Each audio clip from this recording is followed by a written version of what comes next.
నమస్తే, నేను Roja. Welcome to special debate. తెలంగాణలో ఆర్టీసీ కార్మికులు రోడ్డెక్కేందుకు రెడీ అవుతున్నారు. బస్సుల్ని ఆపేసి ఆందోళన బాట పడతామంటున్నారు. స్టీరింగ్ పట్టుకునే చేతులే పిడికిలి బిగించి నినదిస్తున్నాయి.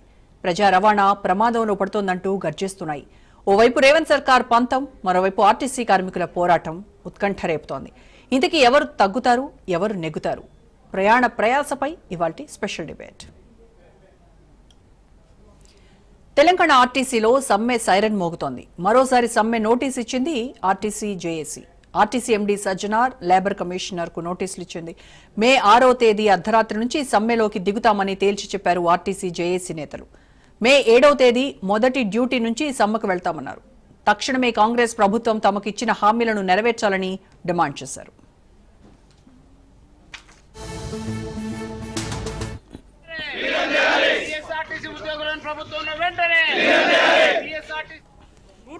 నూట 120 అట్లా మందిని ఎక్కిస్తా ఉన్నారు.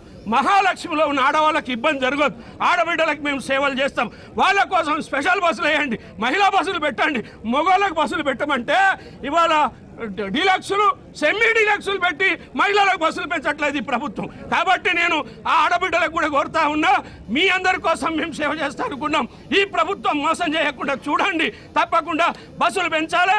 ఆర్టీసీని మెయిన్గా ఎలక్ట్రిక్ బస్సులని కేంద్ర ప్రభుత్వం నుండి ఈ ప్రభుత్వమే కొని ఆర్టీసీకి ఇచ్చి ఆర్టీసీ ఉద్యోగులతోటే మనుగడ సాగించాలి. లేకపోతే ఆర్టీసీ ప్రశ్నార్థకం. కాబట్టి సోదరులకు చెప్తా ఉన్నా, ప్రతిపక్షాలకి తర్వాత ప్రజా సంఘాలు మేధావులందరూ కూడా రిక్వెస్ట్ చేస్తున్నాం. ఈ సమ్మె మా కోసం కాదు, ప్రజల కోసం ఆర్టీసీని మెరుగుపట్టాలని చెప్పి ప్రజల యొక్క అభ్యున్నతి కోసం చేస్తున్నాం. కాబట్టి దీనికి అందరూ కూడా సపోర్ట్ చేయమని తెలియజేస్తూ, ఈ ఎన్నికల కోడ్ ఆర్టీసీ కార్మికులకు వర్తించదు. ఎందుకంటే మాకు ఓట్లు లేవు, రాష్ట్ర ప్రజలకు ఓట్లు లేవు, మా అధికారులకు ఓట్లు లేవు, మాకు సంబంధం లేనటువంటిది ఇదే.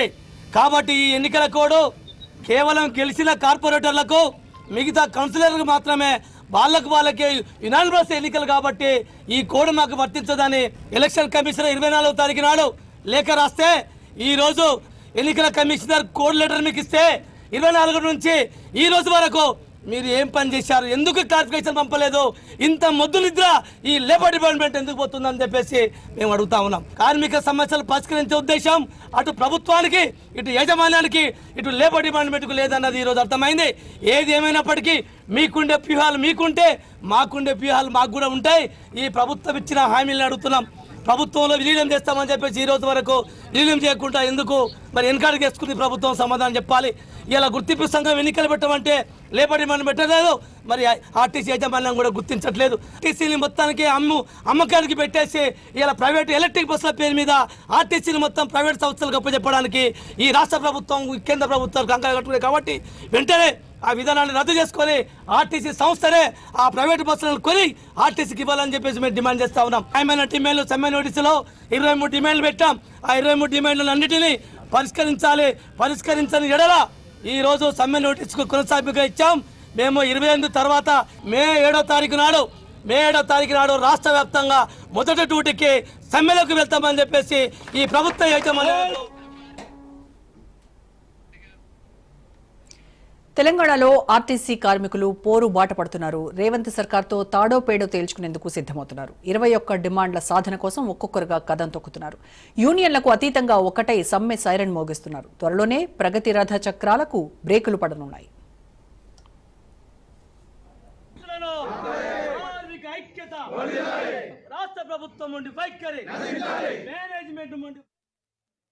టీజీఎస్ఆర్టీసీలో చాప కింద నీరులా ప్రైవేట్ డ్రైవర్లు వస్తున్నారా? ఉద్యోగుల భద్రతకు ముప్పు వాటిల్లే పరిస్థితులున్నాయా అంటే అవునని అంటున్నాయి కార్మిక సంఘాలు. పెండింగ్లో ఉన్న డిఏ, సీసీఎస్ బకాయిలు, పే స్కేల్ చెల్లించాలని డిమాండ్ చేస్తున్నాయి. తక్షణమే తమను ప్రభుత్వంలో విలీనం చేయాలంటున్నారు ఆర్టీసీ కార్మికులు. గవర్నమెంట్ ఉద్యోగులతో సమానంగా జీతాలు ఇవ్వాలంటున్నారు.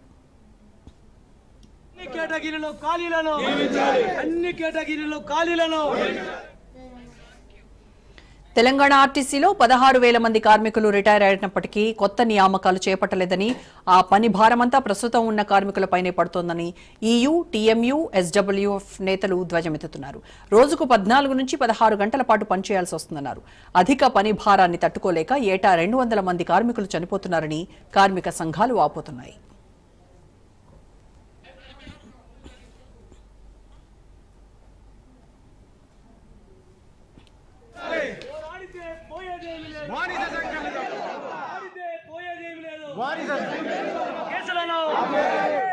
కేసులను కార్మిక ఐక్యత రాష్ట్ర ప్రభుత్వం. ఇక మరోవైపు ఆర్టీసీ సమ్మె జరిగితే ప్రయాణికులకు తిప్పలు ఖాయం. సందట్లో సడేమియగా ప్రైవేట్ దోపిడీ మాఫియా రెచ్చిపోయే ప్రమాదం ఉంది. అలాగే తెలంగాణ ప్రభుత్వం ప్రతిష్టాత్మకంగా అమలు చేస్తున్న మహాలక్ష్మి పథకానికి బ్రేకులు తప్పవు. ఆర్టీసీ సమ్మెతో ఉచిత బస్సు సౌకర్యం నిలిచిపోయేటువంటి అవకాశం ఉంది. పూర్తి ఇన్ఫర్మేషన్ మా ప్రతినిధి రామలక్ష్మి లైవ్ లో అందిస్తారు. రామలక్ష్మి, ఇటువైపు చూస్తే ఆర్టీసీ సమ్మెకు సిద్ధమవుతూ ఉంది. నాకు తెలిసి మే 7 నుంచి మొదలు పెడతాము అని చెప్తున్నారు. ఇటు పక్కేమో ప్రభుత్వము మేము చర్చలకు సిద్ధంగా ఉన్నాము, చర్చిద్దాం, కూర్చొని పరిష్కరిద్దాం, ఒక సొల్యూషన్ వెతుకుదామని ఇటువైపు ప్రభుత్వం చెప్తా ఉంది. అయినప్పటికీ కూడాను ఆర్టీసీ కార్మికులు ససేమిరా అనడం వెనక రీజన్ ఏంటి? వాళ్ళ డిమాండ్స్ ఏం చెప్తున్నారు? ఇటు ఆర్టీసీ జేఏసీ నాయకులందరూ కూడా ప్రభుత్వం ఇప్పుడు కాంగ్రెస్ అధికారంలో ఉన్న కాంగ్రెస్ ప్రభుత్వం అధికారంలోకి రాకముందు ఈ మేనిఫెస్టోలో ఏవైతే హామీలు పేర్కొందో అవేమీ కూడా ఇప్పటి వరకు పూర్తి చేయలేదు. ఇప్పటి వరకు కూడా 11 months పూర్తయినప్పటికీ ఎలాంటి హామీలు ఇప్పటికీ పూర్తి చేయడానికి ముందుకు కూడా రావట్లేదు. దీనికి సంబంధించి ఇప్పటికే మేము సమ్మె నోటీసులు కూడా ఇచ్చాము. హామీలు పూర్తి చేస్తే ఎలాంటి సమ్మెకు దిగాల్సిన అవసరం లేదని వీళ్ళు చెప్తూనే హామీలు పూర్తి చేయాలనే ఒక డిమాండ్తో వాళ్ళు ముందుకైతే వస్తున్నారు. కానీ ఇటు ఆర్టీసీ నుంచి అనేక నోటీసులు అయితే కనుక ఇటు ప్రభుత్వానికి అందించడం జరిగింది. ఇప్పటికే 2 నోటీసులు ఇటు ప్రభుత్వానికి అలాగే లేబర్ కమిషన్ కూడా వీళ్ళు అందించడం జరిగింది. కానీ ఇటు ప్రభుత్వం నుంచి ఎలాంటి అంటే వాదనలు కూడా వినిపించలేదు, ఎలాంటి రిప్లైస్ కూడా రాలేదని చెప్పేసి ఆర్టీసీ జేఏసీ నాయకులు అయితే వాపోతున్న పరిస్థితులు కనిపిస్తున్నాయి. ఇది ఇప్పుడు కూడా కాదు, ఎందుకంటే ప్రభుత్వ అధికారంలోకి వచ్చి ఇన్ని నెలలు పూర్తవుతున్నా కానీ ఒక్క హామీ కూడా పూర్తి కాలేదని చెప్పేసి గత జనవరి 27వ తారీఖునే ఆర్టీసీ వాళ్ళు ఇక్కడ సమ్మె నోటీస్ని అయితే పంపించడం జరిగింది. అయితే ఆ సమ్మె నోటీసు పంపించిన ఇప్పటికీ 2 నెలలు అయితే గడుస్తున్నాయి. కానీ ఇప్పటికీ కూడా దానిపైన ఎలాంటి స్పందన ప్రభుత్వం నుంచి రాలేదు. అలాగే ఆర్టీసీ యాజమాన్యం నుంచి కూడా స్పందన అనేది ఎటువంటిది లేదని గమనించడంతో దీనిపైన ఎలా అయినా మేము సమ్మెకి దిగుతామనే ఒక ఆలోచనతో ఈ రోజు ఆర్టీసీ క్రాస్ రోడ్లో ఉన్న లేబర్ కమిషనర్ ముందు అయితే కనుక సమ్మె డేట్ను అంటే ఇక్కడ పూర్తి చేయడానికి ఎప్పుడు చేయాలి అని నిర్ణయించడానికి అలాగే చర్చలు జరపడానికి ఆర్టీసీ జేఏసీ నాయకులతో పాటు మరి 6 సంఘాల వాళ్ళందరూ కూడా అక్కడికి చేరుకోవడం జరిగింది. అక్కడ ఇరు వర్గాల దగ్గర కూడా అందరూ అక్కడ చర్చలు జరిపి 2 నుంచి 3 గంటల పాటు చర్చలు జరిపిన తర్వాత కూడా అక్కడ చర్చలు విఫలం అవడంతో ఇక్కడ ఆర్టీసీ జేఏసీ నాయకులు అలాగే అక్కడ చేరుకున్న ఆర్టీసీ కార్మికులందరూ కూడా ఆగ్రహానికి గురయ్యారు. మొత్తానికి ఎలా అయినా సమ్మె నిర్వహించాలి, అప్పుడే ప్రభుత్వానికి మా ఆవేదన అనేది తెలుస్తుందని చెప్పేసి వాపోవడం జరిగింది. Right Ramalakshmi, thank you. Right, ఇక తెలంగాణలో ఆర్టీసీ ఉద్యోగుల పరిస్థితిపై మళ్లీ చర్చ మొదలైంది. రైట్, సమరానికి సిద్ధమవుతున్నటువంటి కార్మిక సంఘాలు ఒకవైపు, చర్చలకు సిద్ధం అంటున్నటువంటి ప్రభుత్వం మరోవైపు. సో వీళ్ళిద్దరి మధ్య ఒక అస్పష్టత అయితే ఉంది. దీని గురించి మాట్లాడదాము. వాళ్ళ డిమాండ్లు ఏంటి, మరి ప్రభుత్వం వెర్షన్ ఏ విధంగా ఉంది, మరి ప్రతిపక్షాలు ఏమంటాయి దీనిపైన, ఇదే అంశంపై మాట్లాడదాము. మనతో జాయిన్ అయ్యారు మానవతారాయ్ గారు, కాంగ్రెస్ నాయకులు. నమస్కారం అండి. అలాగే వెంకటరెడ్డి గారు, బీజేపీ అధికార ప్రతినిధి. నమస్కారం సార్. అండ్ డాక్టర్ ఏల్చాల్ దత్తాత్రేయ గారు, బీఆర్ఎస్ నాయకులు. నమస్కారం దత్తాత్రేయ గారు. సో ముందుగా మానవతారాయ్ గారు మీతో స్టార్ట్ చేస్తాను. కేసీఆర్ హయాంలో ఒకసారి మనం కనుక కాంగ్రెస్ పార్టీ ఎలాంటి డిమాండ్ చేసింది గత ప్రభుత్వాన్ని అనేది మాట్లాడుకుంటే, కంప్లీట్గా మీరు కార్మికుల పక్షాన్ని నిలబడ్డారు, ప్రభుత్వంలో విలీనం చేయాలి ఆర్టీసీని అని కూడా మీరు ఉద్యమించినటువంటి పరిస్థితి మనం చూసాం. కానీ మరి ఇప్పుడు కాంగ్రెస్ పాలనలో ఆ సీన్ రిపీట్ చేస్తున్నారు.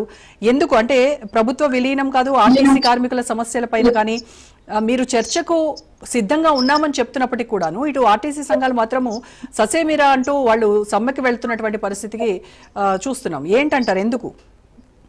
ఇప్పుడు ప్రతిపక్షాలు కలగంటున్నాయి. గతంలో వాళ్ళు అధికారంలో ఉన్నప్పుడు 52 రోజుల పాటు అక్టోబర్ 2019 అక్టోబర్ 4 అర్ధరాత్రి నుంచి సుమారు 49,000 మంది కార్మికులు ఉంటే దాదాపు 40,000 మంది 48,660 మంది కూడా సమ్మెలో పాల్గొన్నారు.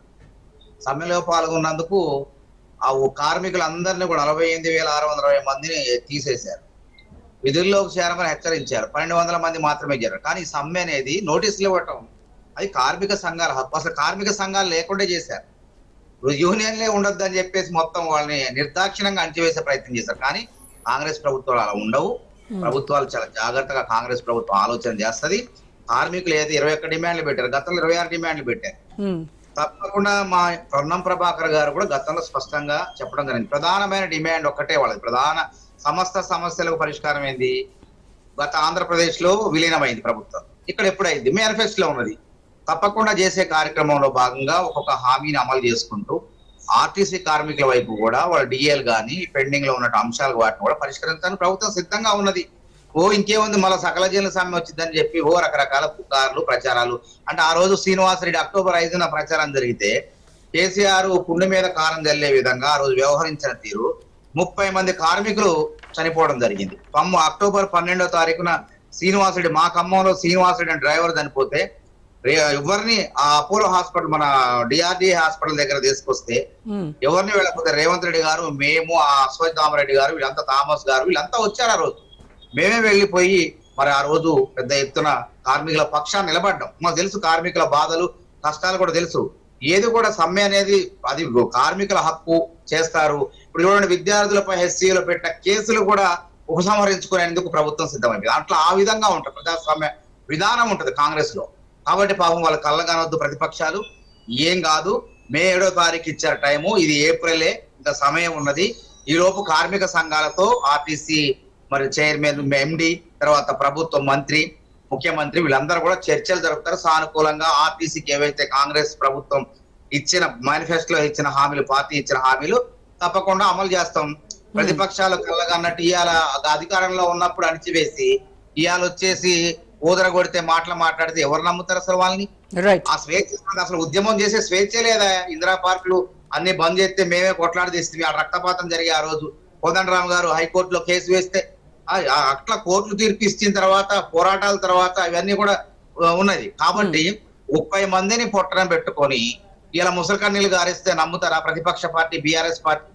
చెప్పండి. ఆ రోజు వాళ్ళ బుగ్గగిల్లి జోలబాడే ప్రయత్నం, అన్నం పెట్టి మళ్ళీ చివరికి ఏదో మాఫీ చేసినట్టు ప్రయత్నాలు చేశారు. కానీ ఆ యొక్క పోరాట ఫలితం కూడా కాంగ్రెస్ పార్టీ గుండెల్లో ఉన్నది. తప్పకుండా ఆర్టీసీ కార్మికులను కంటికి రెప్పలా కాపాడుకుంటాం. ఎటువంటి భారం పడినాయేమో ఇప్పటికే భారం దక్కించే ప్రయత్నం చేసిన మహాలక్ష్మి పథకం వాళ్ళు ఏం కోరుతున్నారు? బస్సుల సంఖ్య పెంచండి అంటున్నారు. అంటే మహిళల ప్రయాణాలు విరివిగా జరుగుతాయి. సంతోషం. మహాలక్ష్మి అంటే మహాలక్ష్మి ఆడవాళ్ళు, స్త్రీలు, వాళ్ళ గౌరవించాలా. ఎక్కడ స్త్రీ గౌరవిస్తే అక్కడ అది వ్యవస్థ అనేది కూడా బాగుపడుతుంది. ఈ రాష్ట్రం కూడా అందుకే ఇన్ని రకాల అప్పుల ఊబిలో గురకపోయినటువంటి రాష్ట్రాన్ని అమాంతం పైకి తెచ్చేందుకు ముఖ్యమంత్రి రేవంత్ రెడ్డి గారు గజీతగాళ్ళ లెక్క శ్రమిస్తాడు. తలసరి ఆదాయం తగ్గకుండా 3,75,000 కోట్ల పైచిలకి తలసరి ఆదాయాన్ని పెంచడం జరిగింది. కాబట్టి ఇది పెద్ద భూతద్దంలో చూడాల్సిన అవసరం లేదు. సమ్మె జనవరిలో ఇచ్చారు. సరే, ప్రభుత్వం వేరే వేరే కార్యక్రమాలు, అసెంబ్లీ సమావేశాలు, వర్గీకరణ, మరి 16,000 మంది కార్మికులు రిటైర్ అయ్యారు. ఆ 16,000 మంది పోస్టులకు మళ్ళీ దాని గురించి ఏం చెప్తారు? 3,500 ఉద్యోగాలకు ఆర్టీసీలో మొన్ననే కొంతమంది డ్రైవర్లకు ఇంటర్వ్యూలు నిర్వహించారు. 3,500 ఉద్యోగాల భర్తీకి సన్నాహాలు జరిగినాయి. మొత్తం కూడా ఆమోదం వచ్చింది.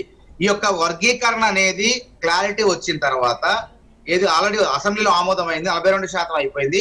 మీరు చూడండి, జాబ్ క్యాలెండర్ ద్వారా ఏప్రిల్ ఎండింగ్, మే మొదటి వారంలో నోటిఫికేషన్లు వరదలై వస్తాయి. గుర్తుపెట్టుకోండి. నిరుద్యోగుల్లో ఏం లేదు. ఆర్టీసీ కార్మికులు ఆందోళన పడాల్సిన అవసరం లేదు. పాపం వాళ్ళ వ్యవస్థ గురించి, వాళ్ళ సంస్థ గురించి వాళ్ళు కాపాడుకోవాలనే తాపత్రయం ఉంది. మేము మా మంత్రివర్గం వాళ్ళతో చర్చలు జరుపుతుంది, ముఖ్యమంత్రి గారు చర్చలు జరుపుతారు, మరి పెద్దలు ఉన్నారు మాకు అందరూ కూడా. కాబట్టి ఎట్టి పరిస్థితుల్లో ఈ ఉద్యమం అనేది కొనసాగబోదు. గతంలో 52 రోజులు చేశారు. 52 రోజులు చేస్తే 48,650 మంది కార్మికుల్ని సస్పెండ్ విధుల్లోంచి తీసేసామంటే ఆత్మహత్యలు చేసుకున్నారు. ఆ విధంగా ఉండదు. అయితే మనోహర్ గారు, ఇప్పుడు మరి మీరేమో ఇక్కడ నాకు చెప్పినటువంటి విషయాలన్నీ కూడా కార్మికులకు ఆల్రెడీ చెప్పారా? అయినప్పటికీ కూడాను వాళ్ళు ఎందుకు వినకుండా మరి సైరన్ కి సమ్మె సైరన్ మోగిస్తామని చెప్తూ ఉన్నారు? విషయం ఏంటంటే, ఇప్పుడు వాళ్ళు అడిగేది ఏంది? విలీనం అనేది ఇచ్చిన హామీ ఇచ్చిన మంత్రివర్గం కూడా చెప్పింది. అది సరైన సమయంలో నిర్ణయం తీసుకుంటాం. మరి అయినప్పటికీ ఎందుకు సమ్మెకి వెళ్తా ఉంటున్నారు? వెళ్తారు. కార్మికుల హక్కు నేను చెప్పే కదా, కార్మికులు కదా అని సమ్మెకి వెళ్తారా సార్? కార్మిక సంఘాలే వద్దని ఎత్తేసినప్పుడు అదే వదిలేయండి. పెడితే ఇలా స్వయం ఆ స్వేచ్ఛ, ఆ ప్రజాస్వామిక వాతావరణాన్ని కల్పించడం అది మీరు అనుకున్నారు కదా. వాళ్ళు ఇవ్వటం వాళ్ళ హక్కు. జనవరిలో ఇచ్చారు, మేలో ఉన్నారు, ఇంకా చాలా రోజులు ఉంది. అక్కడ 52 రోజుల పాటు మేము సమ్మె చేయనీయం. వాళ్ళ సమస్యల పరిష్కార దిశగా మా ప్రభుత్వం వాళ్ళతో మాట్లాడుతుంది. ఇది ప్రజాపాలన. ఈ ప్రజాపాలనలో ఏది కూడా మరి వాళ్ళని ఇబ్బంది పెట్టే కార్యక్రమం చెప్పిన హెచ్సియు ఉదాహరణ ఎస్సీలో విద్యార్థుల పైన కేసులు నమోదైతే పోలీసులు కొంతమంది గాయపడ్డా గానీ వాటిని ఉపసంహరించుకునే విధంగా వాళ్ళు అండర్ ట్రయల్ ఖైదీలుగా ఉన్నప్పటికీ వాళ్ళని తీసుకొచ్చి విద్యార్థులకు వాళ్ళు జరిగినటువంటి అక్కడ జరిగినటువంటి ఘర్షణ కేసులు నమోదైతే వాటిని ఉపసంహరించుకునే విధంగా ఏ ప్రభుత్వం అయినా వ్యవహరిస్తుందా? గత ప్రభుత్వం మొండిగా నియంతృత్వంగా వ్యవహరించింది. ఈ ప్రభుత్వానికి ఆ విధంగా లేదు. రేవంత్ రెడ్డి పాలన అన్ని సబ్బండ వర్గాల స్వర్ణయుగంగా కొనసాగుతుంది. ఇందులో మాట్లాడవచ్చు, ప్రశ్నించవచ్చు, ప్రశ్నిస్తే సమస్య కూడా పరిష్కారం అవుతుంది. కాబట్టి సమ్మె చేయొద్దనే హక్కు ఎవరికి లేదు, వాళ్ళు చేస్తారు. కానీ సమ్మెను పరిష్కరిస్తారు మా మంత్రివర్గం, మా నాయకత్వం పరిష్కరిస్తారు. కానీ గతంలో లాగా ఇది కుదరదు, భూమి బద్దలైనా కానీ ఆర్టీసీని విలీనం చేయడం కుదరదు అని కేసీఆర్ గారు వ్యవహరించినంత నియంతృత్వంగా కాంగ్రెస్ ప్రభుత్వం వ్యవహరించదు. మరణాలకు కారణమైనటువంటి కేసీఆర్ ప్రభుత్వంలో రేవంత్ రెడ్డి సర్కార్ వ్యవహరించదని చెప్తాను. Right sir, okay. మనతో టీఎంయూ ప్రధాన కార్యదర్శి థామస్ రెడ్డి గారు ఫోన్ లైన్ లో జాయిన్ అయ్యారు. గుడ్ ఈవినింగ్ థామస్ రెడ్డి గారు. Good evening madam. So Thomas గారు, ప్రభుత్వం ఏమో చర్చలకు సిద్ధంగా ఉంది, పరిష్కరిద్దాము అని చెప్తున్నప్పటికీ కూడాను ఎందుకు ఆర్టీసీ కార్మికులు సమ్మె సైరన్ మోగించడానికి సిద్ధమవుతున్నారు? మీ డిమాండ్లు ఏంటో ముందు ప్రభుత్వానికి చెప్పారా? వాళ్ళు వినని పక్షంలో, వాళ్ళు ఇచ్చినటువంటి హామీలు ఏవైతే ఉన్నాయో అవి అమలు కాని పక్షంలో మీరు సమ్మెకి వెళ్ళొచ్చు, కానీ దానికంటే ముందు చర్చలకి పిలుస్తున్నప్పుడు మీరు ఎందుకు దాన్ని స్వాగతించట్లేదు? అది తప్పండి. ఏ ప్రభుత్వం కూడా చర్చలకు మమ్మల్ని ఇంతవరకు పిలవలేదు. మేము మాకు జటిలమైన సమస్యలు ఉన్నాయి కాబట్టి అన్ని కూడా ఇబ్బందికర పరిస్థితులు ఉన్నాయి. 16,000 మంది రిటైర్డ్ అయిపోతే వాళ్ళ పని కూడా ఉన్న వాళ్ళతో చేపిస్తా ఉన్నారు. 8 గంటల పని పోయి 16 గంటలు, 20 గంటలు, 18 గంటలు పని పెట్టిండ్రు. చాలా స్ట్రెస్ గురైతా ఉన్నారు. రెండోది బకాయిలు లేవు, రిటైర్డ్ అయిన వాళ్ళ బకాయిలు లేవు. ఇవన్నీ కూడా చాలా పని భారం పేరుకపోయి దాదాపుగా 23 డిమాండ్లతోటి జనవరి 27వ తారీఖు నాడు సమ్మె నోటీస్ ఇచ్చినాం. యాజమాన్యం గాని ప్రభుత్వం గాని ఈ రోజు వరకు పిలవకపోవడం బాధాకరం. మధ్యలో కూడా లేబర్ కమిషనర్ గారు 2 సార్లు లెటర్లు ఇచ్చినా యాజమాన్యం తుమ్మా కొట్టింది, వాళ్ళు ఇవ్వలేదు. రెండోది ఈ ప్రభుత్వం కూడా గతంలో ఉన్న ప్రభుత్వం పనిచేయలేదు కాబట్టి మేము మేనిఫెస్టోలో పెడుతున్నామని చెప్పి కాంగ్రెస్ ప్రభుత్వం మేనిఫెస్టోలో పెట్టిండ్రు. శ్రీధర్ బాబు గారి అధ్యక్షతన జరిగిన మేనిఫెస్టోలో దాంట్లో నంబర్ 1 ఆర్టీసీ ఉద్యోగులని ప్రభుత్వంలో విలీనం చేస్తాం. రెండోది ఆర్టీసీ ఉద్యోగుల బకాయిలన్నీ కూడా ఇచ్చేస్తాం. ఆర్టీసీ ఉద్యోగులకి 2 పిఆర్సీలు ఇస్తాం. ఆర్టీసీ ఉద్యోగుల 2021కి సంబంధించిన పిఆర్సీని ప్రభుత్వ ఉద్యోగులతోటి ఈక్వల్ గా చేసి అన్ని వసతులు అన్ని కూడా ఆన్ పార్ విత్ గవర్నమెంట్ లాగా చేస్తాం. అట్లాగే కొత్త బస్సులు కొని తెలంగాణకి ఆర్టీసీని ఆధునీకరిస్తాం, తెలంగాణకి బస్ సౌకర్యాలు ఇస్తాం, అట్లాగే యూనియన్లు ఇస్తామని చెప్పి ఆనాడు మేనిఫెస్టోలో పెట్టిన తర్వాత గౌరవ ముఖ్యమంత్రి గారు కూడా మరి ప్రమాణ స్వీకారం చేసిన తర్వాత ఆర్టీసీ ఉద్యోగులు వారియర్స్ లాగా పనిచేసిండ్రు, మమ్మల్ని గెలిపించిండ్రు. వాళ్ళకి తప్పకుండా 3 నెలల్లో చేస్తా అన్నటువంటి ప్రభుత్వం ఇవాళ 15 మాసాలైనా వాళ్ళు మాకు ఏమి చేయలేదు. రెండోది వాళ్ళే మేనిఫెస్టోలో పెట్టి మాకు చెప్పిన మాటల్ని మాత్రమే మేము కరెక్టే థామస్ రెడ్డి గారు, కరెక్టే, మీరు అన్నది కరెక్టే, మేనిఫెస్టోలో పెట్టారు. కానీ స్వయంగా సీఎం రేవంతే చెప్తున్నారు ప్రభుత్వ ఉద్యోగులకు జీతాలు ఇవ్వలేనటువంటి పరిస్థితి, జీతాల కోసం అప్పు చేయాల్సినటువంటి పరిస్థితిలో తెలంగాణ రాష్ట్రం ఉంది అని చెప్తున్నారు. కొంత టైం ఇవ్వమంటున్నారు, అన్ని ఇచ్చినటువంటి హామీలన్నింటినీ కూడా అమలు చేస్తామని కూడా ఆయన చెప్తున్నారు. అయినప్పటికీ కూడాను మరి ఎందుకు మీరు ఈ రకమైనటువంటి డెసిషన్కి వెళ్తున్నారు? ఇవాళ మాకు ఏ రకం లేదు. ఒకవేళ నిజంగానే అటువంటి పరిస్థితి వస్తే కూర్చోబెట్టి మాట్లాడాలి, మేనేజ్మెంట్ తోటి కూర్చోబెట్టి ప్రాథమిక చర్చలు చేపించి మేనేజ్మెంట్ చేయగలిగిన ఏమున్నాయి. దాదాపుగా 23 డిమాండ్లలో దాదాపు 17-16 డిమాండ్లు యాజమాన్యం చేయాల్సినవి ఉన్నాయి. వాళ్ళు సెటిల్మెంట్ చేయాలి. మిగతా ఈ గౌరవ ట్రాన్స్పోర్ట్ మినిస్టర్ గారికి రెఫర్ చేయాలి. వాళ్ళు పిలిచి కూర్చోబెట్టి మాట్లాడి గౌరవ ముఖ్యమంత్రికి చెప్పినట్టుంటే వాళ్ళు పిలిచి ఇప్పుడు మేము ఇచ్చేస్తాం, తర్వాత ఇచ్చేస్తాం అని చెప్పి మాట్లాడినట్టుంటే మేము కూడా ఆలోచన చేస్తాం. సమ్మె చేయడమే మాది ఏం కాదు అని మేము అన్ని సార్లు కూడా వాళ్ళకి చెప్పడం జరిగింది. అయినా ఈ రోజు వరకు మమ్మల్ని పిలవలేదు కాబట్టి సమ్మె డేట్ ఇచ్చడం. సమ్మె చేయాలనేది జేఏసీ సిద్ధాంతం కాదు. కానీ పరిష్కారం, సమస్యలు జటిలమైనవి, కార్మికులు ఇబ్బందుల్లో ఉన్నారు, తర్వాత ప్రమోషన్లు లేవు, పదోన్నతులు లేవు, రిక్రూట్మెంట్ లేదు, హఠాన్ మరణాలు బాగా జరుగుతా ఉన్నాయి, కార్మికులు ఆందోళనలో ఉన్నారు కాబట్టి మేము చేయాలనుకుంటున్నాం. రెండోది ఆర్టీసీ ఇప్పుడు మళ్ళీ మా మూలుగుతున్న నక్క మీద తాటి పండు పడ్డ చందంగా ఇవాళ ఎలక్ట్రో కంపెనీలకి పొల్యూషన్ లెస్ బస్సులు ఉన్నారు, వాటిని స్వాగతిస్తున్నాం. పొల్యూషన్ లెస్ బస్సులు కావాలి, ప్రజలకు బాగుండాలి, మాకు అభ్యంతరం లేదు. కానీ ఆ బస్సులు కేంద్ర ప్రభుత్వం నుంచి నేరుగా కార్పొరేట్ సంస్థలకు ఇచ్చి కార్పొరేట్ సంస్థ ద్వారా మాకు ఇచ్చేసి వాళ్ళకేమో సబ్సిడీలు 50% సబ్సిడీ వాళ్ళకే కార్పొరేట్ కు ఇస్తా ఉన్నారు. రెండోది ఆ బస్సుల మీద మొత్తం కూడా ప్రైవేట్ వాళ్ళని డ్రైవర్లు వాళ్ళు మిగతా వాళ్ళు అందరు కూడా వాళ్ళతోటే చేపిస్తారు. ఆర్టీసీ సిబ్బందికి సంబంధం లేకుండా అన్ని జిల్లా హెడ్ క్వార్టర్స్ లో ప్రతి జిల్లాలో ఒక డిపో వాళ్ళకి ఆల్రెడీ హ్యాండ్ ఓవర్ చేసేది. Karimnagar 2 depot, Nizamabad 2 depot, Warangal 2 depot, Khammam depot, అట్లాగే హైదరాబాద్ లో ఒక 4, సూర్యాపేట, నల్గొండ, ఇట్లా ప్రతి జిల్లాలో డిపోలు ఇచ్చేసి పోలీస్ అన్నేసులు బస్సులు తెస్తా ఉన్నారు. మంచిదే, కానీ మా డిమాండ్ ఏంటంటే ఆర్టీసీ ప్రైవేట్ పరమైపోయే అవకాశం ఉంది. పదోన్నతులు లేవు, ప్రమోషన్లు లేవు. రెండోది ఇప్పుడు మళ్ళీ ఆర్టీసీ ఉండే పరిస్థితి లేదా వాళ్ళకి ఇస్తే నేరుగా కేంద్ర ప్రభుత్వంతో ఒప్పందం చేసుకొని ఆర్టీసీకే వీళ్ళు మేనిఫెస్టోలో పెట్టినట్టు కొనిచ్చి దానికి రావాల్సినటువంటి మన 50% కూడా ఆర్టీసీకి ఇప్పిస్తే ఆర్టీసీకి బస్సులు వస్తాయి, ఆర్టీసీ ఉంటుంది, ఉద్యోగులు బాగుపడతారు. కొత్త రిక్రూట్మెంట్లు కూడా ముఖ్యమంత్రి గారు, గౌరవ ముఖ్యమంత్రి గారు చెప్పినట్టు కొత్త ఉపాధి కూడా వాళ్ళకి వస్తుంది. దానివల్ల ఆర్టీసీ ఉంటుంది. ఇవాళ తెలంగాణలో ఆర్టీసీ నీడ్ అనేది చాలా ఇంపార్టెంట్. ఇవాళ బస్సులు బాగా తక్కువ ఉన్నాయి, చాలా బస్సులు లేవు. రెండోది మహాలక్ష్మి పథకం అని చెప్పి వాళ్ళు పెట్టారు, స్వాగతిస్తున్నాం. దాంట్లో ఆర్టీసీ ఉద్యోగులు చాలా మీరు చూస్తా ఉన్నారు, మీడియాలో మమ్మల్ని కొడతా ఉన్నారు, తిడతా ఉన్నారు, కేసులు అవుతున్నా గానీ ఆడబిడ్డల కోసం చేస్తున్నాం. 48 గంటల్లో ముఖ్యమంత్రి గారు పెట్టినటువంటి పథకాన్ని సక్సెస్ చేసిన చరిత్ర ఆర్టీసీ ఉద్యోగులది. మరి అటువంటప్పుడు మహిళలకు బస్సులు ఎక్కువ పెట్టండి అన్నాం. ఇవాళ బస్సులు ఎక్కువ పెట్టకోకుండా లగ్జరీలు, సెమీ లగ్జరీలు ఇట్లా అని చెప్పి వాళ్ళు పెట్టుకుంటా పోవడం వల్ల ఒక్కొక్క బస్సులో 130 మంది, 120 మంది, 90 మంది బస్సులు ఎక్కితే ఆడవాళ్ళకి ఇబ్బంది అవుతుంది. మహాలక్ష్మి పథకంలో ఉన్న ఆడవాళ్ళకి మేము సేవ చేయడానికి మాకు అభ్యంతరం లేదు, మేము సిద్ధంగా ఉన్నాం వాళ్ళ సేవ కోసం. బస్సులు పెంచండి, వాళ్ళకి బస్సులు పెంచాలి. అవసరమైతే స్పెషల్ బస్సులు, మహాలక్ష్మి వాళ్ళకి స్పెషల్ బస్సులు, లేడీస్ బస్సులు పెట్టండి. మరి మగవాళ్ళ పరిస్థితి ఏంటి? మగవాళ్ళకు కూడా సీట్లు దొరుకుతలేవు, వాళ్ళు ఎక్కట్లేదు. కాబట్టి వాళ్ళకు కూడా బస్సులు కొని పెట్టండి అని మేము అడుగుతా ఉన్నాం. ఒక స్మార్ట్ కార్డు వాళ్ళకి ఇస్తే కండక్టర్లకి, డ్రైవర్లకి గొడవ లేకుండా ఉంటది అని మేము చెప్పడం జరిగింది. బస్సులు పెంచాలి. ఇవాళ తెలంగాణలో 2500 గ్రామాలకు బస్సులు లేని పరిస్థితి ఉంది. బస్సు నీడ్ అనేది ఉంది. బస్సు లేకపోతే బలహీన వర్గాలు, బడుగు వర్గాలు, విద్యార్థులు వీళ్ళందరూ ఎక్కడికి పోవాలి మనం? కాబట్టి ఇవాళ ఆర్టీసీ ఉద్యోగుల జీతభత్యాల కోసం సమ్మె నోటీస్ చేయలేదు.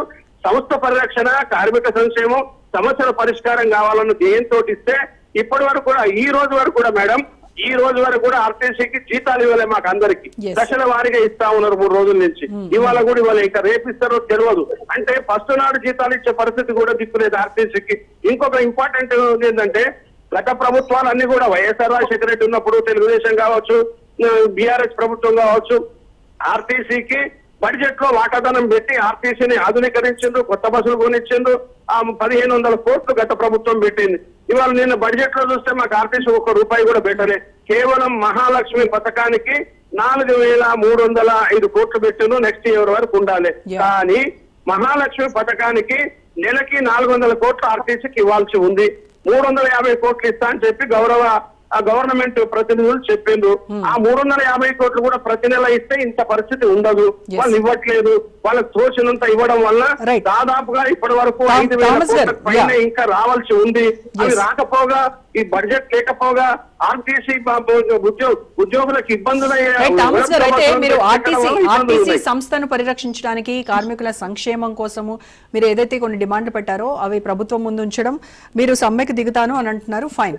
కానీ గతంలో ఈ సమ్మె కనుక ఆర్టీసీ సమ్మె జరిగినప్పుడు మనం చూసాం, కామన్ పబ్లిక్ కి కనుక వాళ్ళకి ఇబ్బంది కలిగించొద్దు అని చెప్పి కూడా హైకోర్టు స్పష్టం చేసింది, రైట్? అయితే ఈ విషయాన్ని మరి దృష్టిలో పెట్టుకుని మీరు ఎలాంటి జాగ్రత్తలు తీసుకుని ఎలా ముందుకు వెళ్దాం అనుకుంటున్నారు? మేము చాలా జాగ్రత్తలు తీసుకున్నాం. జనవరి 27 నాడు ఇస్తే ఇప్పటి వరకు వాళ్ళు విలువపోయినా 2వ ఇచ్చినాం. ఇవాళ 3 సమ్మె నోటీస్ ఇస్తాం. ఆర్టీసీ 80 ఏళ్ల చరిత్రలో 3 వరుసగా సమ్మె నోటీస్ ఇచ్చిన చరిత్ర ఈసారి ఉంది.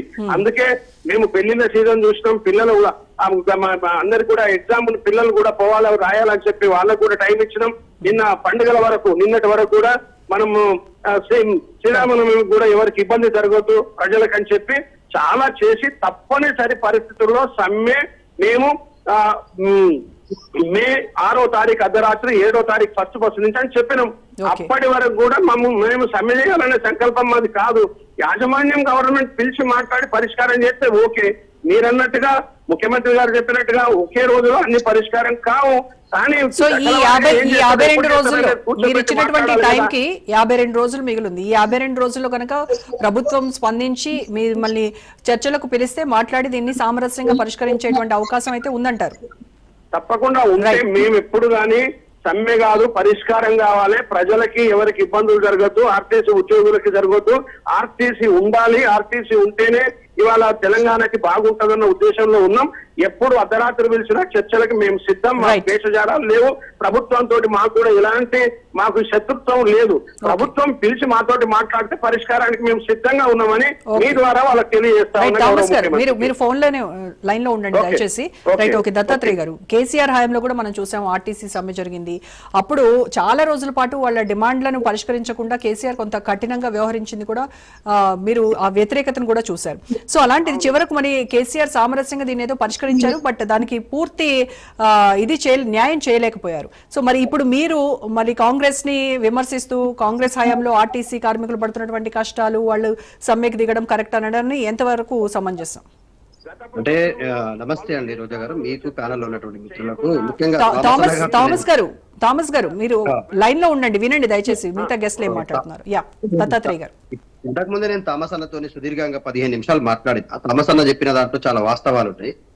గతంలో కేసీఆర్ ప్రభుత్వం గాని, ఇప్పుడున్నటువంటి రేవంత్ రెడ్డి ప్రభుత్వం గాని ఆర్టీసీ కార్మికులను శ్రామికులుగా చూస్తా ఉన్నారు, వాడుకుంటా ఉన్నారు అనేటువంటిది వాళ్ళ ఉద్దేశం. ఎందుకంటే మేము శ్రమతో కూడినటువంటి మా జీవనానికి తగినటువంటి లాభాలు గాని, ప్రభుత్వం కానీ సంస్థకు కానీ వచ్చిన లాభాల్లో మాకు వాటాలు ఇవ్వడంలో గాని, ముఖ్యంగా ప్రమోషన్ల విషయంలో, పదోన్నతుల విషయంలో, జీతాలు పెంచడం విషయంలో, ఏదైతే రిటైర్డ్ అయినటువంటి వాళ్ళ సెటిల్మెంట్ విషయంలో కావచ్చు, ఇప్పటి వరకు పెన్షన్ విషయంలో కూడా ఫిక్సింగ్ లేకపోవడం వల్ల ఇవన్నీ ఒకరోజు అంశాలు కావివి, తరతరాలుగా ఇవి నన్ను వెంటాడుతూనే ఉన్నాయి. ఇంతకుముందు నేను మానవతరాయ్ గారు కూడా గతంలో ఆర్టీసీ సమ్మె చేసినప్పుడు స్వచ్ఛందంగా ఆ సమ్మెలో పాల్గొన్న వాళ్ళని. ఉస్మానియా యూనివర్సిటీ ఆర్ట్స్ కాలేజ్ వేదికగా ఇదే థామస్ అన్నని, అంతకుముందు ఉన్నటువంటి ఆయన రెడ్డి ఉన్నాడు ఒక ఆయన, తనని, తర్వాత రాజిరెడ్డి గారిని, అశ్వత్థామరెడ్డి ఇప్పుడు బీజేపీలో ఉన్నట్టున్నారు, అశ్వత్థామరెడ్డి, తర్వాత రాజిరెడ్డి, అదే మారుతి ముదిరాజు గారిని, వీళ్ళందరితో కలిసి సుదీర్ఘంగా ఉస్మానియా యూనివర్సిటీ విద్యార్థి జేఏసీ కూడా వాళ్ళ సమ్మెకు మేము మద్దతు ఇచ్చిన రోజు మేము చూసాం. అయితే ఇప్పుడు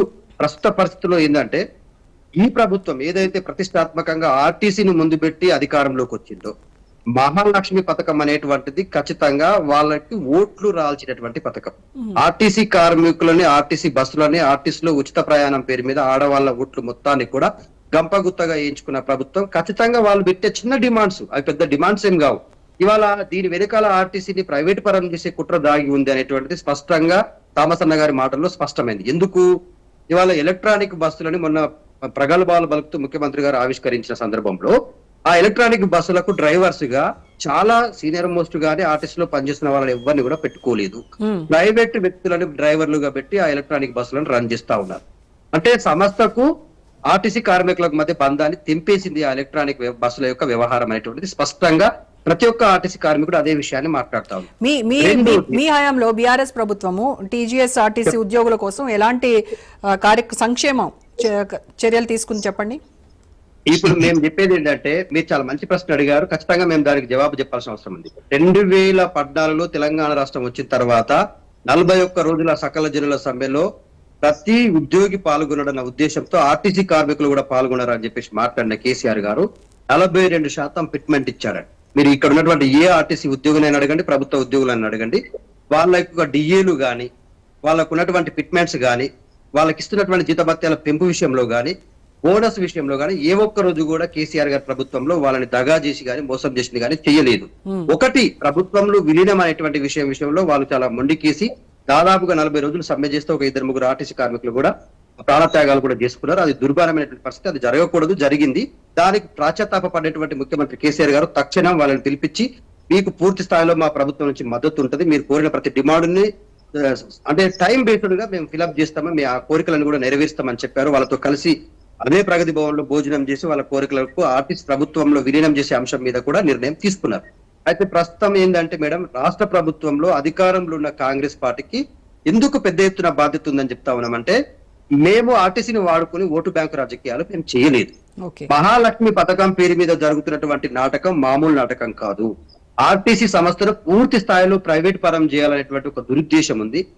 ఆర్టీసీకి ఉన్నటువంటి 5,000 కోట్ల ఆస్తుల విషయంలో గానీ, ఈ ముఖ్యంగా ఎలక్ట్రానిక్ బస్సుల విషయంలో గానీ, వాళ్ళకు గ్రాటిట్యూడ్ విషయంలో గానీ, ప్రమోషన్స్ విషయంలో గానీ, డిఏ విషయంలో గానీ, రిటైర్డ్ అయినటువంటి 24,000 మంది ఎంప్లాయీస్ సుప్రీంకోర్టులో కేసేసిండ్రండి. నెలకు 9,000 రూపాయల పెన్షన్ కూడా రావట్లేదు, మా పరిస్థితి ఏంది అని చెప్పేసి. సో ఇవన్నీ కూడా వన్ టైం సెటిల్మెంట్ కింద చేయాల్సిన అంశాలు. ఇవి మొత్తం మేము చేస్తాము అని చెప్పారు. అంతకుముందు కూడా ఆర్టీసీ విషయంలో ఈ ఏదైతే ఉచిత బస్సు విషయంలో తీసుకున్న నిర్ణయాలప్పుడు కూడా సంస్థతో సంప్రదింపులు జరపకుండానే వాళ్ళ మేనిఫెస్టోలో పెట్టుకున్నారు.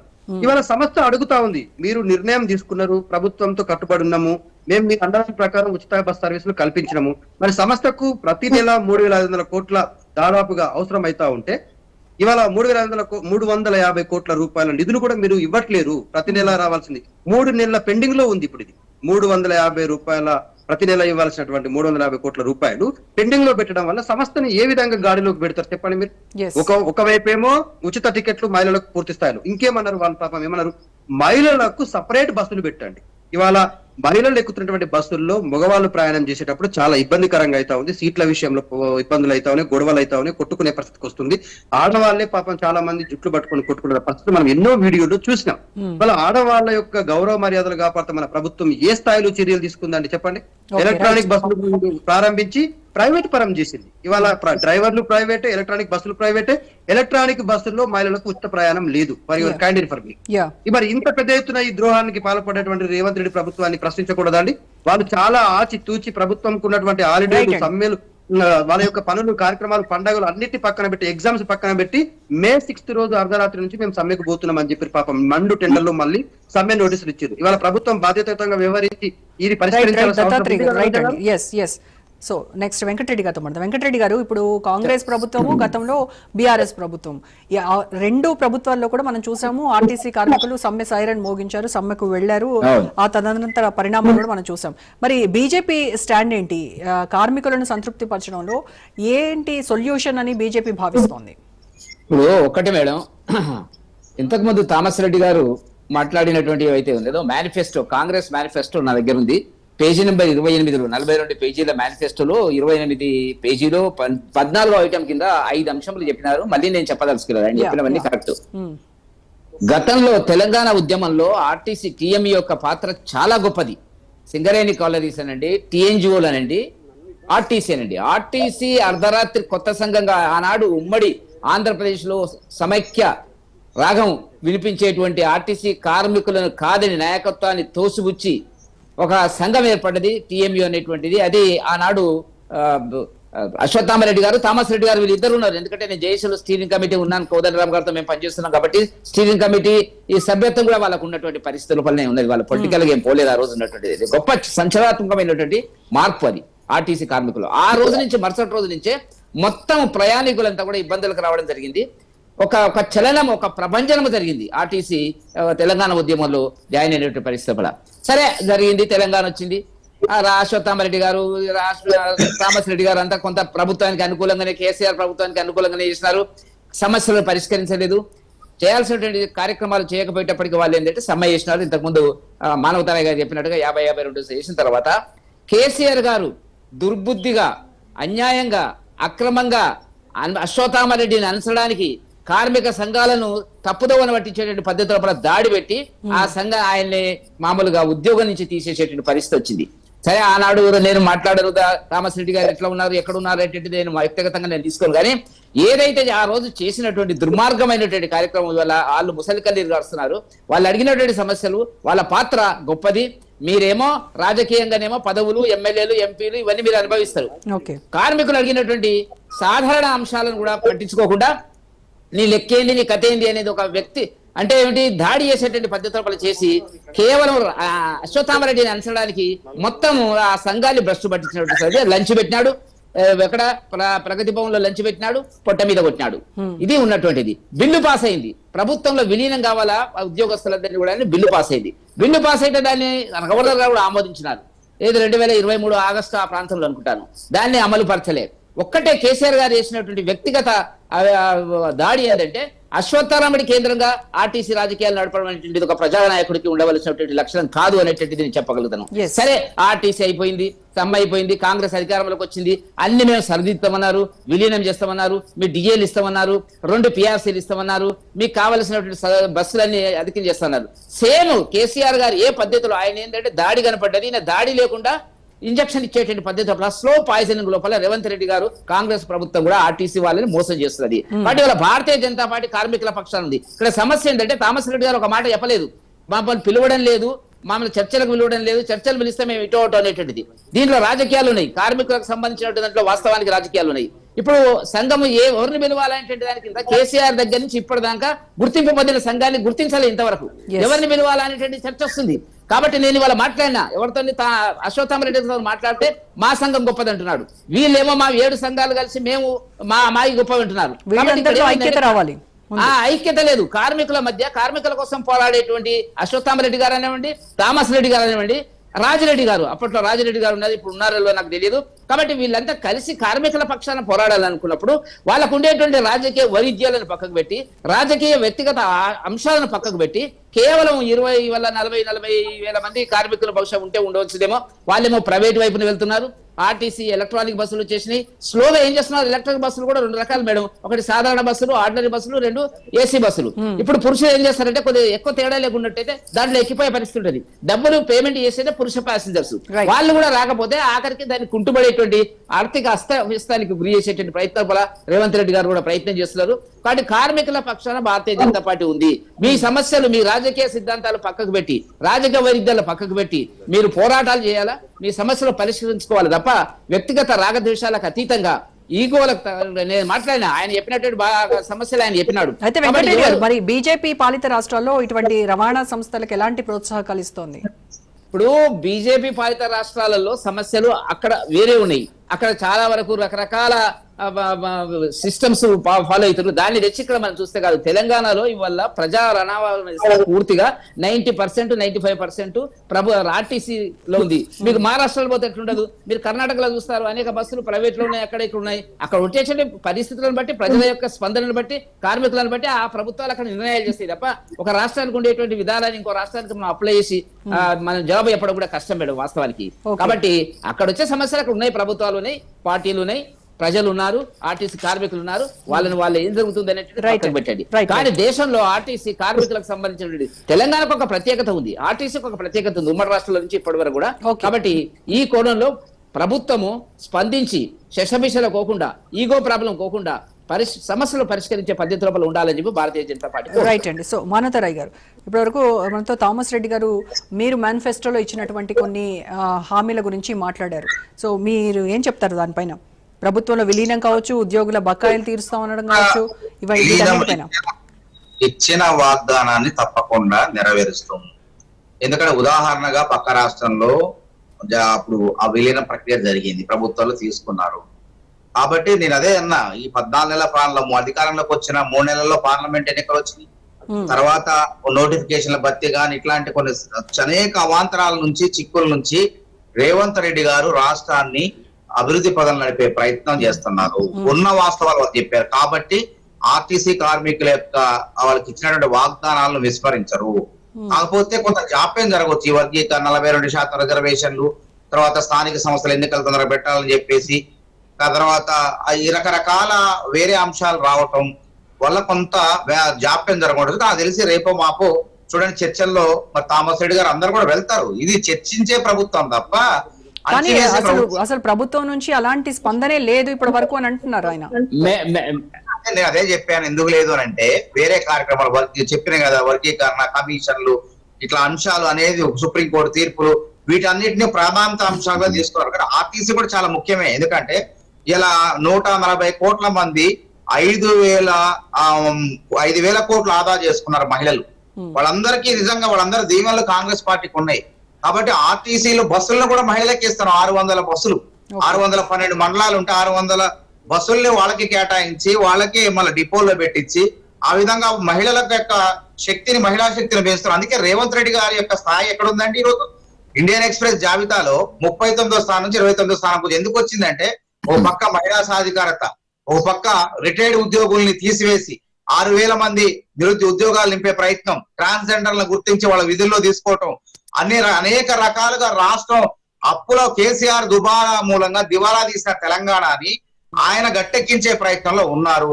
కాబట్టి ఆర్టీసీ కార్మికులు కూడా అర్థం చేసుకుంటారు. వాళ్ళేమో వాళ్ళ గతంలో తీవ్రవాదులు ఉగ్రవాదులు లెక్క చూశారు. ఆ తర్వాత 30 మంది చావు కారణం అట్లాంటివి ఉండవంటాను నేను అంటున్నా. అదే అంటున్నా, ప్రతిపక్షాలు కళ్ళగనొద్దు. 52 రోజులు గత ప్రభుత్వం జరిగే సమ్మెలు ఉండవు. ఈ చర్చల ద్వారానే పరిష్కారం చేస్తాం. ఆర్టీసీ కార్మికులకు మేము మాట్లాడుకుంటాం. వాళ్ళు గతంలో ఉద్యమాలే వద్దన్నారు, కార్మిక సంఘాలను ఎత్తివేశారు. థామస్ రెడ్డి గారు కూడా తెలిసింది. కాబట్టి మేము ఏమంటున్నామంటే, సరే నోటీస్ ఇవ్వటం అనేది వాళ్ళ హక్కు, ఇస్తారు. మేలో కదా, మే 7 నుంచి కదా, ఈ లోపు జరగాల్సినవన్నీ కూడా వాళ్ళ హామీలన్నీ కూడా నెరవేర్చే ప్రక్రియలో అడుగులు పడతాయని చెప్పేసి రాష్ట్రంలో ఉన్నటువంటి తెలంగాణ ఆర్టీసీ కార్మికులందరూ కూడా తెలియజేస్తారు. ఓకే, రైట్ అండి. థామస్ రెడ్డి గారు ఇప్పుడు ఒక్క నిమిషం మేడం. థామస్ రెడ్డి గారు నమస్తే. బాయ్ సాబ్ నమస్తే. థామస్ రెడ్డి గారు, వెంకటరెడ్డి మాట్లాడుతున్నా. ఇప్పుడు చర్చలకు ఒక్క నిమిషం థామస్ రెడ్డి గారు. హలో థామస్ రెడ్డి గారు, ఒక్క నిమిషం. వెంకటరెడ్డి గారు, థామస్ రెడ్డి గారు థామస్ రెడ్డి గారు నమస్తే. వెంకటరెడ్డి మాట్లాడుతున్నా. ఇప్పుడు చర్చలకు పిలవడం లేదు, అన్యాయం, అక్రమం, ప్రజాస్వామ్యం. రైట్ అండి. ఓకే, మానవతరాయ్ గారు ఏం చెప్తున్నారంటే, ప్రభుత్వం ఏర్పడిన తర్వాత పార్లమెంట్ ఎన్నికలు కావచ్చు, బీసీ డిక్లరేషన్, వీటన్నింటిలో కాస్త బిజీగా ఉండడం మూలాన మేము వీటిపైన ఫోకస్ చేయలేకపోయాము. ఖచ్చితంగా మేము వీటన్ని ఇచ్చినటువంటి అన్ని హామీలు నెరవేర్చే తీరుతాము. ఒక రోజు లేట్ అవ్వచ్చేమో కానీ వీటిలో మాత్రం ప్రభుత్వం వెనక తగ్గేటువంటి సమస్య లేదని చెప్తున్నారు మానవతరాయ్ గారు. మీరు చెప్తే దాన్ని స్వాగతిస్తాం. కానీ జనవరి 27వ తారీఖు నాడు మేము ఇస్తే ప్రభుత్వం ప్రమాణ స్వీకారం చేసినప్పుడు గౌరవ ముఖ్యమంత్రి గారు క్లియర్ గా మాకు చెప్పిండ్రు, 1.5 year అయినా కానీ ఇవన్నీ పార్లమెంట్ లో ఇవన్నీ బడ్జెట్ లో ఉండేటివే ఉంటాయి. కానీ మిగతా అందరికీ చేస్తున్నారు కదా, ఆ విధంగా ఆర్టీసీకి ఎందుకు చేయొద్దు? ఇబ్బందులన్నీ ఆర్టీసీకి ఉన్నాయి. ఇది ప్రజా రవాణా. రెండోది వాగ్దానాలు చేసిండ్రు, మేనిఫెస్టోలో పెట్టిండ్రు, ప్రభుత్వాన్ని గెలిపించడం మేమే, ఓట్లేసింది ఆర్టీసీ వాళ్ళే అని చెప్పి ముఖ్యమంత్రి గారు ఒప్పుకుంటున్నప్పుడు మాట్లాడకపోవడం కరెక్ట్ కాదు. రెండోది పిలిచి మాట్లాడలే. చర్చలకు పిలవడంలో తప్పే ఉంది? అసలు చర్చలకు పిలవాలి కదా, యాజమాన్యంతో మాట్లాడియాలి.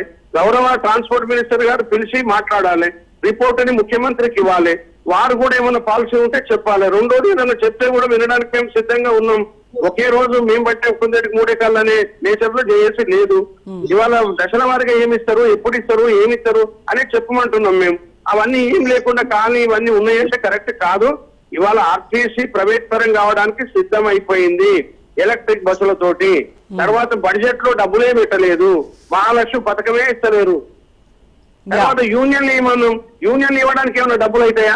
యూనియన్ ఇవ్వడానికి డబ్బులు ఏం కావు కదా. యూనియన్ ఇస్తే మాట్లాడుకోండి అని పంపిస్తే మేము కార్మికులకు అండగా ఉంటాం కదా మాట్లాడడానికి. యూనియన్లని అలౌ చేస్తే అది కూడా ఎందుకు చేయట్లేదు? ఇవన్నీ కూడా చేయట్లేదు. రెండోది ఇవాళ లేబర్ కమిషనర్, యాజమాన్యము, గవర్నమెంట్ మరి ఎవరు కూడబలుకొని మాట్లాడుకుంటారో అర్థం కావట్లేదు. ఎవరు పిలవట్లేదు. 2 సార్లు డేట్లు ఇస్తే యాజమాన్యం రాలే. మరి యాజమాన్యాన్ని పంపించే బాధ్యత గౌరవ ట్రాన్స్పోర్ట్ మినిస్టర్ కు ఉంటది కదా. మాకు పెద్ద ఆయన పంపించలే. ముఖ్యమంత్రి గారు కనీసం పిలిచి మాట్లాడండి అని చెప్పి అడగలేదు.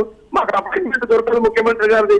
మినిస్టర్లందరినీ కలిసినాం, దశల వారి ఉద్యమాలు చేసినాం, తర్వాత నిరసనలు తెలిపినాం, చెలో బస్ భవన్ ముట్టడి పెట్టినాం, ఆ తర్వాత ఇందిరా పార్క్ దగ్గర నిరసన చేసినాం, నల్ల బ్యాడ్జీలు పెట్టినాం, కలెక్టర్లకు మెమోరాండాలు ఇచ్చినాం. ఇవన్నీ చేసినా గానీ ఇంకా పిలవలేదు అనుకున్నప్పుడు వాళ్ళకి అసలు గవర్నమెంట్ లో ఆర్టీసీని ముందుకు తీసుకుపోవాలని ఉందా లేదా అనేది అనుమానాలు వస్తున్నాయి.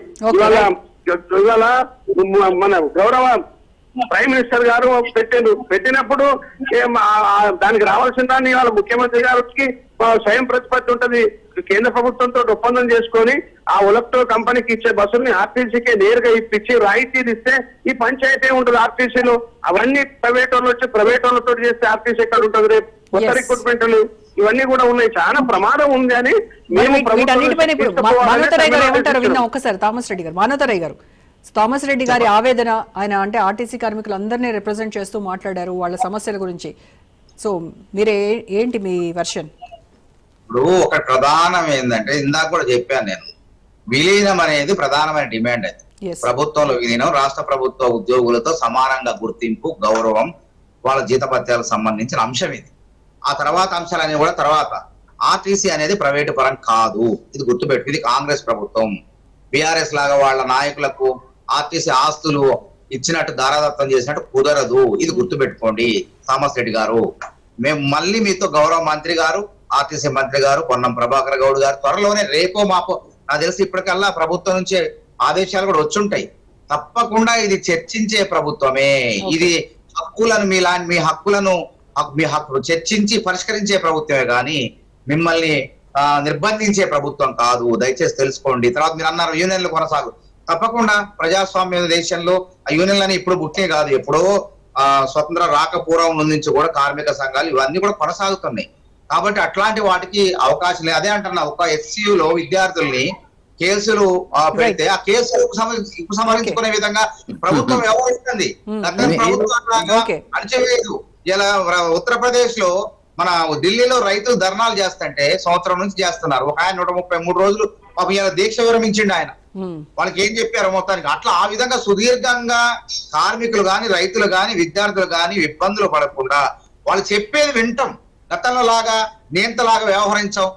భూమి బద్దలైనా సరే ఇది కాదు, ఆర్టీసీ విలీనం గానే కాదు, ఎట్లయిద్ది అని చెప్పేసి రకరకాలుగా 48 మంది కార్మికులు రోడ్డు మీద పడేసి 30 మంది ఆత్మహత్యలకు కారణాలు సో వెంకటరెడ్డి గారు గారు ఒకలాగా మిగతా నాయకులు ఇంకొకలాగా మాట్లాడుతూ ఇప్పుడు విషయం ఏంటంటే ఇష్యూని డైవర్ట్ చేయడం కాదండి. ఇప్పుడు హెచ్సియులో ఉన్నటువంటి విద్యార్థుల సమస్య పైన రేవంత్ రెడ్డి గారు తీసుకున్న నిర్ణయం కాదు. అధిష్టానం ముట్టికాయలిస్తూ ఉటిన మీనాక్షి నటరాజన్ పంపించి ఏం పిచ్చి చర్యలు చేసినా విద్యార్థుల ఓట్లతోనే అధికారంలోకి వచ్చినా 2 లక్షల ఉద్యోగాలు ఇస్తామని వాళ్ళ ఉద్యోగాల సంగతి చూడండి. వాళ్ళని విద్యార్థులను వాడుకుని అధికారంలోకి వచ్చా మన ప్రభుత్వం వాళ్ళ భూముల వైపు ఎందుకు పోతున్నావు? 400 ఎకరాలు తీసుకోకపోతే నువ్వేమి మునిగిపోయి గొప్పలే మునిగిపోవు, నువ్వు ఫ్యూచర్ సిటీ అంటున్నావు, వాటి వైపు ఆలోచించండి. సో ఇప్పుడు మీరు ఆర్టీసీ విధానాలు ఉండవండి. మీరు పక్కన చెప్తున్నారు. ఇందాక మీరు మహిళలకు ఆర్టీసీ బస్సులో ఉచిత ప్రయాణం లేదన్నారు, ఎలక్ట్రికల్ బస్సుల్లో చూడండి పోండి స్టిక్కర్లు అంటించి రండి అని చెప్పినాం. అది అవగాహన లేకపోవడం వల్ల మహిళలు ఎక్కట్లేదు అది. కాబట్టి అధికారులు కూడా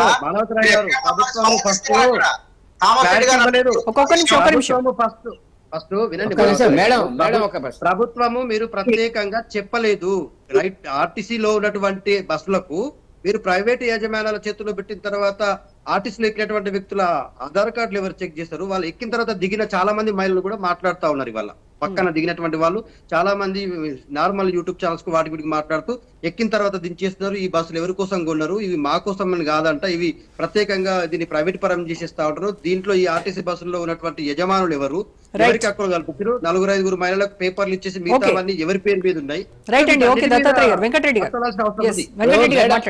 మేడం ఒక్క మాట, ఇప్పుడు మన థామస్ రెడ్డి గారు లైవ్ లో ఉన్నారు కదా. థామస్ రెడ్డి గారు నమస్తే. వెంకటరెడ్డి మీ వాయిస్ వెళ్ళదు, చెప్పండి. ఇప్పుడు నేను అంటున్నది ఏంటంటే చర్చలకు పిలవడం లేదు అనేటువంటిది మేము నోటీసులు ఇచ్చినప్పుడు కూడా ఒక ఆరోపణ చేస్తున్నటువంటి సందర్భం లోపల నాకు తెలిసినంత వరకు లేబర్ యాక్ట్ ప్రకారంగా గుర్తింపు పొందిన సంఘం ఉన్నట్టయితేనే చర్చలకు పిలుస్తారు. ఇప్పుడు ఇక్కడ సమస్య ఏంటంటే గతంలో కేసీఆర్ గారు చేసినటువంటి దాడి తర్వాత గుర్తింపు పొందినటువంటి సంఘం ఏది అనేటువంటిది ఇంతవరకు గుర్తింపు జరగలే. కాబట్టి ఆ కోణంలో వీళ్ళంతా కలిసి గుర్తింపు పొందిన సంఘం ఉంటే పిలుస్తారు, లేకపోతే పిలవరు. ఇక్కడ సమస్య వస్తుంది, కార్మికుల మధ్యన ఐక్యత లేదు. ఐక్యత లేకపోవడం వల్ల ఈ సమస్యలు వస్తాయని చెప్పి నా అభిప్రాయం. రైట్ అండి. సో థామస్ రెడ్డి గారు మేడం, సో మొత్తానికి ఇది మీ కార్మిక సంస్థకి గుర్తింపు ఉందా అని అడుగుతున్నారు వెంకటరెడ్డి గారు. కార్మిక సంస్థలకి గుర్తింపు ఉన్నది కాబట్టి లేబర్ కమిషనర్ గారు మమ్మల్ని కన్సలేషన్ అడ్మిట్ చేసిండ్రు. తర్వాత యాజమాన్యం కూడా నోటీస్ తీసుకున్నది. ఇవన్నీ జరిగినాయి. తర్వాత ఈ యాజమాన్యము తర్వాత ఇంటెలిజెన్స్ డిపార్ట్మెంట్ వాళ్ళు కూడా ఈ యూనియన్లు ఉన్నాయా లేవా అని చెప్పి లేబర్ కమిషనర్ దగ్గర క్లియర్ గా తీసుకుంటే లేబర్ కమిషనర్ గారు చెప్పారు క్లియర్ గా యూనియన్లు ఉన్నాయి, చట్టాలు ఉన్నాయి, ఎక్కడికి పోలేదు. వాళ్ళు ఎందుకు అలౌ చేస్తున్నారో మాకు తెలియదు. యూనియన్లు లెటర్ ఇచ్చారు కాబట్టి కన్సలేషన్ మేము చేస్తామని చెప్పి కన్సలేషన్ కూడా అడ్మిట్ చేశారు కాబట్టి యూనియన్లు ఉన్నాయి అని చెప్పడానికి ఉన్నాయి అంతే. ఓకే, సో మొత్తానికైతే ప్రభుత్వం నుంచి చర్చలకు కనుక ఆహ్వానం వస్తే మీరు వెళ్ళి దీనిపైన మాట్లాడడానికైతే సిద్ధంగా ఉన్నారు, అంతే కదా? తప్పకుండా సమ్మె ఆలోచన విరమించుకుంటారు డెఫినెట్ గా. ట్రాన్స్పోర్ట్ మినిస్టర్, యాజమాన్యం ఎవరు పిలిచినా చేస్తాం. మాకు పరిష్కారమే ముఖ్యం. సంస్థ పరిరక్షణ, కార్మిక సంక్షేమం, సమస్యల పరిష్కారం, రవాణా సౌకర్యాలు ప్రజలకి ఇబ్బందులు లేకుండా ఉండాలన్నదే మా ఉద్దేశం. రైట్ అండి. సో మానవతరాయ్ గారు చెప్పినట్టుగా ప్రభుత్వం నుంచి ఖచ్చితంగా ఆహ్వానం వస్తుంది మీకు అని అంటున్నారు. మరి చూద్దాం. మేడం ఆహ్వానము లేబర్ కమిషనర్ ఎన్నికల ప్రక్రియ పూర్తి చేయనంత కాలము గుర్తింపు పొందిన సంఘము లేదు, ఆహ్వానం అక్కడ ఇబ్బంది వస్తుంది. అక్కడ రేపటిలోగానే చర్చలకు ఆహ్వానం వస్తుందని చెప్తున్నారు కాంగ్రెస్ నేతలు. వాళ్ళు ఏం చెప్పినా వాళ్ళు తప్పించుకోవడానికి మీరు ప్రజాస్వామికంగా మీకు నచ్చదు, బీజేపీ కూడా నచ్చదు, లే, బీఆర్ఎస్ లే, లే, లే. మీరు ఎందుకు పెట్టలే? మీరు గుర్తింపు పొందిన సంఘానికి ఎన్నికలు ఎందుకు పెట్టలే? మీరు ప్రజాస్వామ్యం గురించి మాట్లాడుతున్నారు, ప్రజాస్వామ్యం గురించి మాట్లాడుతున్నారు. వెంకటరెడ్డి గారు మీరు పెట్టాలి కదా, ఎందుకు అక్కడ పెట్టాలి అంటున్నా? ఒక విషయం చేయండి, ఎస్సీలో గుర్తింపు సంఘాలు ఎన్నికలు చేసినాయి. మీరు ఎస్సీలో తోకముడిచిరు, మీరు తోకముడిచిరు, అది చెప్పు. తోకముడిచిరు అవసరం లేదు, సంఘం ఎస్సీలో కార్మికులు తోకముడిచి పోవాల్సిన పరిస్థితులు, తోకముడిచి పోవాల్సిన గెలవాల్సిన అవసరం లేదండి. Right అండి, okay. చెప్పుకోకండి రైట్ అండి, okay, thank you so much Thomas Reddy గారు, వెంకటరెడ్డి గారు, వనతారాయ్ గారు, దత్తాత్రేయ గారు, థ్యాంక్ యూ అండి. ఇది ఇవాల్టి special debate. Stay tune to Raj news.